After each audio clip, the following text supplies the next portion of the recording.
Hello, বলো তো আমরা কোথায় যাচ্ছি? আমরা যাচ্ছি মিটিংয়ে। আরও অনেকজনকে দেখতে পাবে, শুধু সঙ্গে থাকো। এখন বাজে রাত 11:30, 12:15 হবে। দেখো সিকিউরিটিটা হুইসেল দিচ্ছে, তো গিয়ে তোমাদের আরও বাকিটা দেখাবো। প্রচুর লোক। ওয়েট ওয়েট ওয়েট, চলো। ওয়ান ওয়ে হয়ে গেছে।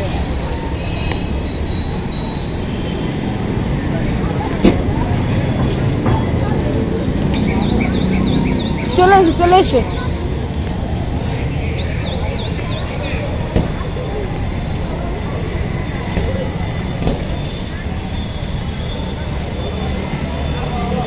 সময় এরকম।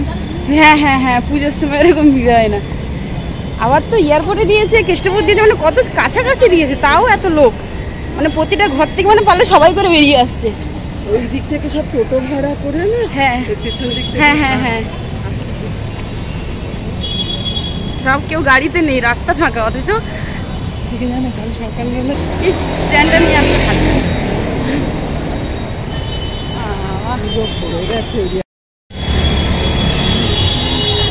আজকে এই দোকানদারগুলো থাকবে কিন্তু অনেক রাত পর্যন্ত, আর চা বানিয়ে রেখেছে। সারা রাত বলেছে ক্যাব সার্ভিস, অনেক কিছু, মেট্রো ওয়ান আছে। হ্যাঁ, আমাদের এখানে এত কাছাকাছির মধ্যে পড়েছে, অনেক জায়গায় অনেক দূরে দূরে। হ্যাঁ, তারা যাবে কিন্তু।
তাদেরকে চালিয়ে মারো।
দলে দলে সব ফাঁকা হয়ে সব ভাগাভাগি হয়ে যাচ্ছে। কিছু কিছু লোক কিছু কিছু দিকে চলে যাবে আর কি, কোনোটা চিনার পার্কের দিকে যাবে, কোনোটা এয়ারপোর্টের দিকে যাবে, কোনোটা কেষ্টপুরের দিকে যাবে, এরকম করে সব ভাগাভাগি হয়ে যাচ্ছে। তো আমরা যাব না, আমরা বাড়ি ফিরবো। তো চলো, কিছু কিছু জায়গায় মানুষজন প্রচুর প্রচুর প্রচুর লোক হয়েছে, দেখতেই পাচ্ছ, বুঝতেই পারছো। হ্যাঁ, অনেক রিপোর্টার এসছে, অনেক সাংবাদিক এসছে। আর বেচারা দুটো পুলিশ ঢুকে গিয়ে এত সমস্যায় পড়ে গেছে, ওদেরকে লাস্ট পর্যন্ত ঘেরোয়া করে লোকে দাঁড়িয়ে গেছে। ও বেচারা দুটো এত কষ্ট পাচ্ছে, মনে হচ্ছে এখান থেকে কী করে পালাবো, কিন্তু এখান থেকে তো পালাতে পারবে না, তাহলে ওদেরকে আরও বেশি চেপে ধরবে। ওরা খুব শক্ত মনে খুব কষ্ট করে দাঁড়িয়ে আছে, মুখটা অনেক কষ্ট করে উঁচু করে চুপচাপ শুধু পিট করে দেখছে। হ্যালো, চলে এসেছি মিছিল থেকে, এখন যাচ্ছি বাড়ি। আর এখন বাজে 1টা। যা বুঝতে পারলে জানি না, কতটা বুঝতে পারলে জানি না, কিন্তু একটা সত্যি কথা কি জানো তো, খুব মনের ভিতরে খুব মনে হয়, খুব করেই মনে হয় যে এত কোটি কোটি মানুষের ডাক যেন ভগবান শোনে, কিন্তু জানি না ভগবান কি শুনবে আর ভগবান ঠিক কী করবে, কি হতে পারে। কত জায়গায় কত মানুষ, কি হবে, কত অনেক জায়গায়, আজকের অনেক জায়গায় মিছিল বসেছে, মিটিং বসেছে, কি হবে জানি না, কি হতে চলেছে তাও জানি না। সবাই বলছে খুব একটা বেশি কিছু হবে না, এইসবই হয়ে আস্তে আস্তে থেমে যাবে। জানি না ভগবান কি করবে, এর বিচার কিভাবে হবে। অবশ্যই মনে হয় এর বিচার হওয়ার দরকার, হওয়ার প্রয়োজন। চলো, 1টা বেজে গেছে, এখন যাচ্ছি বাড়ি। বাড়ি গিয়ে ফ্রেশ হয়ে ঘুমোতে যাই।